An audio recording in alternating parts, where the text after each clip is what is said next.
സന്താനത്തിന്റെ നാന്താൻ king ഇവരുടെ വീട്ടിൽ വെച്ചിട്ട് ഇവരുള്ള മരണപ്പെടുകയാണ്. അപ്പോൾ അത് ആ ബോഡി കുഴിച്ചിടാൻ വേണ്ടി ഇവർ ഓടുന്നതും തുടർന്നുണ്ടാകുന്ന ഒരു ടെററിസ്റ്റ് അറ്റാക്കും പരിപാടികളൊക്കെയാണ് ഇതിന്റെ കഥ വരുന്നത്.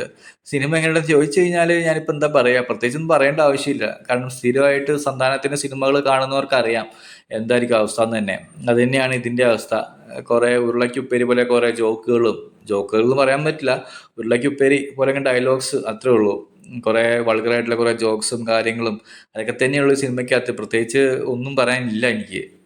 ജസ്റ്റ് ടൈം പാസിനൊക്കെ വേണ്ടിയിട്ട് സമയം കളയാൻ വേണ്ടി ഒരുപാട് കളയാനുള്ളവർക്കൊക്കെ ചുമ്മാ ഇരുന്ന് കാണാം, അത്രേ ഉള്ളൂ. നായികയാണെങ്കിലും തന്നെ ബോറായിരുന്നു, പക്ഷെ കാണാൻ അത്യാവശ്യം രസമുണ്ടായിരുന്നു കേട്ടോ നായിക.